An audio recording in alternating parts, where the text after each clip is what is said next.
Hello everyone. तो स्वागत है आप सभी का फिर से एक नए वीडियो पर। आज के बीएड क्लास में हम जीन पियाजे पर बात करेंगे। इनका जो सिद्धांत है वह जीन पियाजे के संज्ञानात्मक विकास का सिद्धांत, यानी कि Piaget's theory of cognitive development. ये केवल बीएड का ही नहीं बल्कि डीएलएड, बीटीसी, सीटेट और टेट सभी के लिए बहुत ही महत्वपूर्ण है।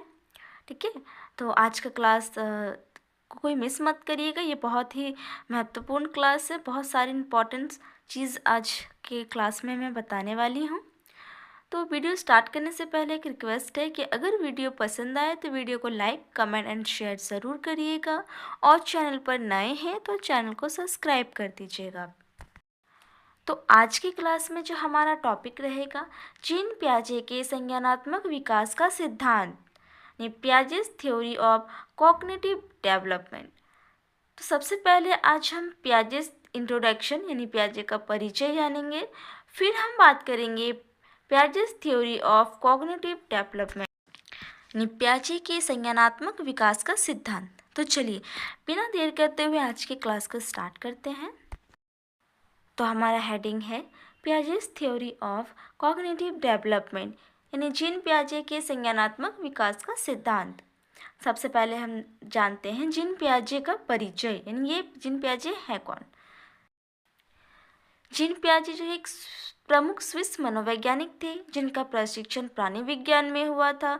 वह बुद्धि परीक्षणों का कार्य करते समय बालकों के संज्ञानात्मक विकास का अध्ययन शुरू किया, यानी उनका जो ट्रेनिंग था वह प्राणी विज्ञान में हुआ था, और वे उस समय बुद्धि परीक्षणों यानी आईक्यू लेवल का जो टेस्ट होता है उस पर अपना काम कर रहे थे।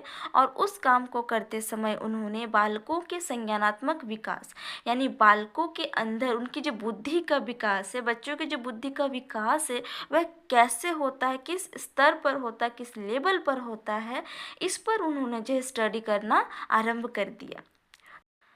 और इस अध्ययन के परिणाम स्वरूप उन्होंने जिन विचारों का प्रतिपादन किया उन्हें पियाजे के मानसिक या संज्ञानात्मक विकास के सिद्धांत के नाम से जो है जाना जाता है। यानी पियाजे के इस बालकों के संज्ञानात्मक विकास पर जो उन्होंने अध्ययन शुरू किया था, इस स्टडी के बाद उनके जो मन से विचार आए, उनके जो विचार थे, इन्हीं विचारों को मानसिक या संज्ञानात्मक विकास के सिद्धांत का नाम दिया गया। इसे विकासात्मक सिद्धांत भी कहा जाता है। ठीक है, यानी विकासात्मक सिद्धांत यानी बालक का कैसे विकास होता है, उसके ज्ञान का कैसे विकास होता है, उनके मानसिकता का कैसे विकास होता है, इन सभी चीज़ों पर पियाजे ने जो है अध्ययन किया और अपने विचार रखे, और इन विचारों को ही संज्ञानात्मक विकास के सिद्धांत का नाम दिया गया। अब देखते हैं कि पियाजे के सिद्धांत यानी पियाजे का जो संज्ञानात्मक विकास का सिद्धांत था वह क्या था। जीन पियाजे के सिद्धांत के अनुसार सीखना एक बौद्धिक प्रक्रिया है, यानी उनका मानना है कि सीखना जो है एक बुद्धि का ही प्रक्रिया है, प्रोसेस है। बालक आयु के अनुसार सरल से जटिल की ओर जाता है, यानी कि बालक जो होता है वो सरल चीज़ों को सीखते हुए बड़ी बड़ी चीज़ों को, जटिल से जटिल चीज़ों को सीखते जाता है। जैसे जैसे बच्चों में परिपक्वता आती है, यानी उनकी जो मैच्योरिटी बढ़ती जाती है, तो उसके मानसिक का विकास होता है। यानी बालक पहले छोटा रहता है, फिर धीरे धीरे जैसे उसकी उम्र बढ़ती है वैसे वैसे उनकी बुद्धि का जो उनका आईक्यू लेवल जो है वो बढ़ता चला जाता है, तो वह सरल से जटिल की ओर बढ़ता जाता है। और उसका जो परिपक्वता है, यानी उसकी जो मैच्योरिटी है, वही उसके मानसिक का विकास होता है। और उनका ये मानना है कि बुद्धि का विकास जो उनके जन्म के साथ ही जुड़ा हुआ है। यानी पियाजे ऐसा मानते थे कि बालक का जो बुद्धि का विकास है उसके जन्म के साथ जुड़ा हुआ है, यानी वो जन्म के पश्चात ही वे कुछ कुछ एक्टिविटीज़ करने लगते हैं जिन्हें देखकर पियाजे कहते हैं कि उनका बुद्धि का विकास वो जन्म के साथ जुड़ा हुआ है। प्रत्येक बालक जो है अपने जन्म के समय कुछ न कुछ जन्मजात प्रवृत्तियों एवं सहज क्रियाओं को करता है, जैसे चूसना, देखना, वस्तुओं को पकड़ना इत्यादि। यानी प्रत्येक बालक जब इस दुनिया में आता है वे जन्म के पश्चात ही कुछ एक्टिविटीज़ करने लगते हैं। आपने देखा होगा जब भी कोई बच्चा दुनिया में आता है तो वो अपने हाथ हिलाता है, अपने पैर हिलाता है। उसे माँ का दूध पीने के लिए सिखाया नहीं जाता, वो खुद ब खुद ही उस क्रिया को करने लगता है। परंतु जैसे जैसे वह बड़ा होता है और उसका जो बुद्धि का विकास होते चले जाता है, तब वह बुद्धिमान बनता चला जाता है और उनमें एक समझ विकसित करने की क्षमता पैदा हो जाती है। यानी आपने देखा होगा जब एक बालक छोटा होता है तो वह चीज़ों को समझता नहीं है, पर जैसे जैसे वो बड़ा होते चले जाता है, उनके बुद्धि का विकास होते चले जाता है और क्या होता है, वो बुद्धिमान बनते चले जाता है। फिर क्या होता है, वो धीरे धीरे सभी चीज़ों को समझने लगता है। यानी उनके अंदर समझने की एक शक्ति जो है वह पैदा हो जाती है और वो धीरे धीरे सभी चीज़ों को समझने लगता है।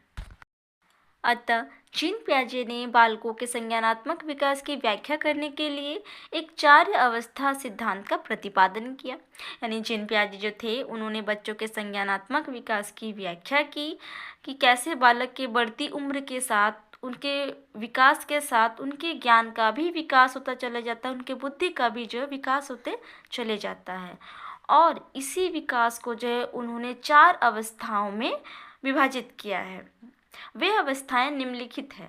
यानी वे जो अवस्थाएं हैं वे 4 अवस्थाएं इस प्रकार से हैं, जिसमें पहला है इंद्रिय जनित गामक अवस्था, यह इसे हम संवेदी पेशी अवस्था भी कहते हैं।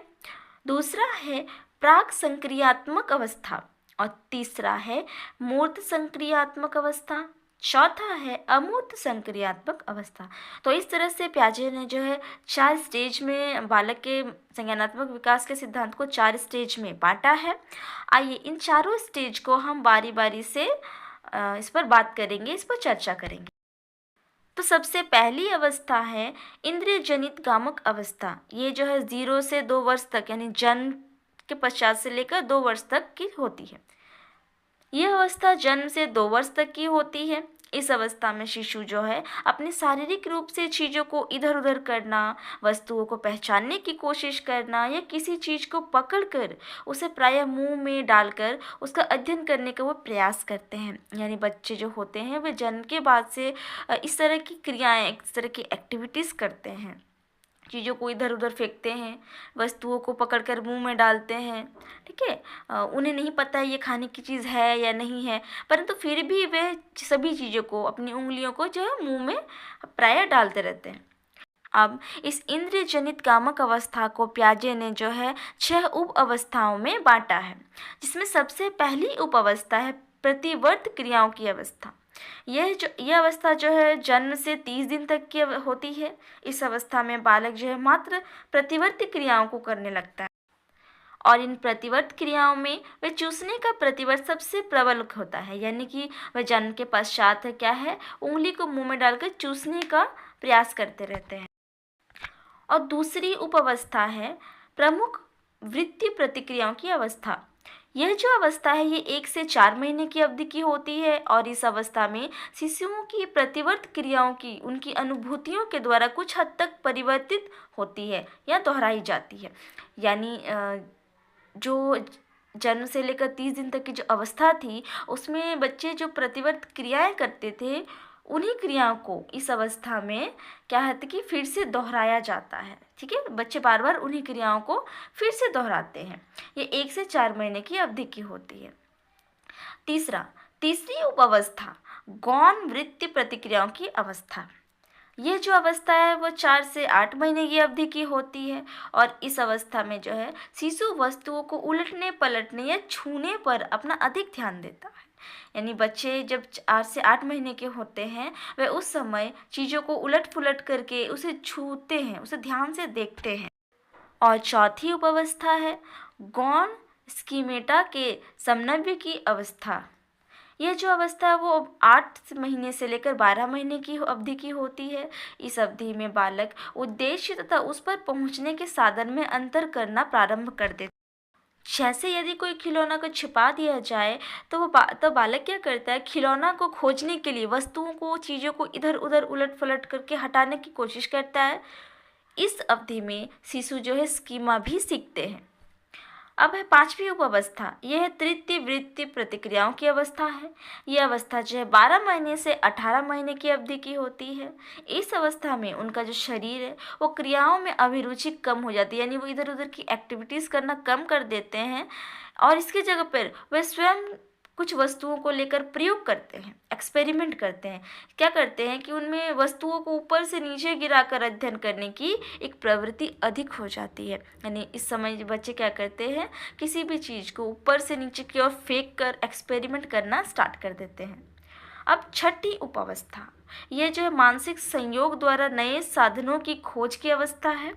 यह जो है अंतिम उपावस्था है जो 18 महीने से 14 महीने तक की अवधि की होती है और ये वह अवस्था होती है जिसमें बालक वस्तुओं के बारे में जो है चिंता करना प्रारंभ कर जाता है, उसके बारे में सोचना प्रारंभ कर जाता है।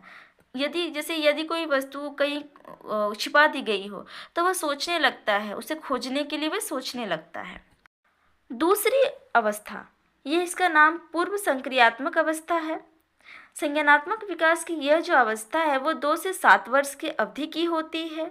यह प्रारंभिक बाल्यावस्था होती है, यानी कि यह जो 2 से 7 वर्ष के जो अवस्था है इसे हम बाल्यावस्था भी कहते हैं और इस अवस्था को पियाजे ने जो है 2 भागों में बांटा है। पहला है प्राक, ये पूर्व संप्रीत्यात्मक अवधि और दूसरा है अंतर्दर्शीय अवधि। सबसे पहले देखते हैं प्राक संप्रीत्यात्मक अवधि। यह जो अवस्था है वो 2 से 4 वर्ष की होती है। इस अवस्था में बच्चे जो है अपने आसपास की वस्तुओं तथा प्राणियों, वस्तुओं और शब्दों में संबंध स्थापित करने लगता है। यह प्रायः अनुकरण या खेल द्वारा ही होता है। यानी इस उम्र में बच्चे क्या करते हैं, वस्तुओं के साथ या प्राणियों के साथ जो है आपस में संबंध, शब्दों के जरिए संबंध स्थापित करने का वे लोग प्रयास करते हैं। दूसरा है अंतर्दर्शी अवधि। यह जो अवधि है वो 4 से 7 वर्ष की होती है। इस अवधि में बालकों का चिंतन एवं तर्क जो है वो पहले से अधिक परिपक्व हो जाता है और इसके परिणाम स्वरूप वे जोड़, घटाव, गुणा, भाग आदि कर पाते हैं। ठीक है। अब संज्ञानात्मक विकास की तीसरी अवस्था है मूर्त संकीर्णयात्मक अवस्था। यह अवस्था जो है 7 वर्ष से प्रारंभ होकर 12 वर्ष तक चलती है। इस अवस्था में बालकों में जो एक तार्किक चिंतन प्रारंभ हो जाता है, यानी इस समय जो है वो तार्किक चिंतन करना प्रारंभ कर देते हैं। लेकिन बालक का चिंतन केवल मूर्त यानी ठोस वस्तुओं तक ही सीमित नहीं रहता है। जैसे यदि उन्हें 3 वस्तुएं A, B और C दे दी जाए तो उन्हें वे आसानी से बता पाएंगे कि इनमें A B से बड़ा है और B जो है C से बड़ा है, अतः सबसे बड़ा A है। ये जो है अंतर वे कर पाते हैं। इस अवस्था में बालक चीज़ों को छू कर महसूस कर पाता है, उनकी तार्किक क्षमता जो है वो बढ़ जाती है कि वो चीज़ों को छू कर महसूस करना प्रारंभ कर देता है। और इस अवस्था में बच्चे जो हैं चीज़ों को कारण के साथ सोचना प्रारंभ कर देता है, यानी कोई चीज़ होता है उसके पीछे क्या कारण है इस विषय पर वो सोचना प्रारंभ कर देता है। बच्चे चीज़ों को क्रमबद्ध तथा उल्टे चीज़ों को सही तरीके से सजाना भी इस अवस्था में ही वो सीख जाते हैं। और इस अवस्था तक आते आते बालक जो है अपने सामने उपस्थित 2 वस्तुओं के बीच तुलना करना, उनके बीच अंतर करना, वस्तुओं एवं घटनाओं के बीच समानता बतलाना, ठीक है, सही गलत, उचित अनुचित, इन सभी चीज़ों में जो है वो विविधता करना जो है सीख जाते हैं। अब इस अवस्था को जो है मूर्त चिंतन अवस्था के नाम से भी जाना जाता है। मूर्त चिंतन अवस्था यानी जो चीज़ मूर्त है, जो हमें दिखती है, वे सिर्फ उन्हीं चीज़ों के बारे में ही समझ पाते हैं। अब बालक के संज्ञानात्मक विकास की चौथी अवस्था है अमूर्त संकीर्णयात्मक अवस्था। यह अवस्था जो है 11 वर्ष से प्रौढ़ावस्था तक की अवस्था होती है, जिसे हम किशोरावस्था भी कहते हैं। इस अवस्था में जो है किशोर मूर्त के साथ साथ अमूर्त चिंतन करने के योग्य भी हो जाता है। यानी पहले जो था बच्चे जो सिर्फ मूर्त चीज़ों को ही चिंतित कर पाते थे, परंतु अब वे धीरे धीरे क्या है अमूर्त चीज़ों को भी चिंतन करना प्रारंभ कर देते हैं। इसलिए इसे तार्किक चिंतन की अवस्था के नाम से भी जाना जाता है। इस अवस्था में जो है मानसिक योग्यताओं का पूर्ण विकास हो जाता है और इस अवस्था में जो है समूह का महत्व भी बच्चों में पाया जाता है। इस अवस्था में बच्चों में अच्छी तरह से सोचने, समस्या समाधान करने एवं निर्णय लेने की जो एक क्षमता उनके अंदर विकसित होने लगती है। अतः ये अवस्था किशोरों के शिक्षा के स्तर से सीधे प्रभावित होती है। यानी इस अवस्था को किशोरावस्था कहते हैं। इसलिए बच्चे जो है अब अधिक चिंतनशील हो जाते हैं। वे मूर्त से लेकर अमूर्त चीज़ों को प्रति भी चिंता करना प्रारंभ कर देते हैं, समस्याओं का समाधान करना सोचने लगते हैं। ठीक है। अब मूर्त और अमूर्त होता क्या है? मूर्त वे चीज़ें होती हैं जो हमें दिखाई देती हैं और अमूर्त वैसी चीज़ें होती हैं जो हमें दिखाई नहीं देती हैं। जैसे हमारे फीलिंग्स हो गए, जो हमें दिखाई नहीं देता उसे हम अमूर्त कहते हैं। तो इस तरह से हमने देखा कि जिन पियाजे ने अपने संज्ञानात्मक विकास को 4 अवस्थाओं में बाँटा है। बारी-बारी से हमने इस पर बात किया। तो अब हम इसके निष्कर्ष पर बात करते हैं। ठीक है। इस प्रकार पियाजे ने अपने 4 स्तरीय सिद्धांत में इस बात पर बल डाला है कि व्यक्ति में संज्ञानात्मक विकास जो है वो 4 विभिन्न अवस्थाओं में होता है।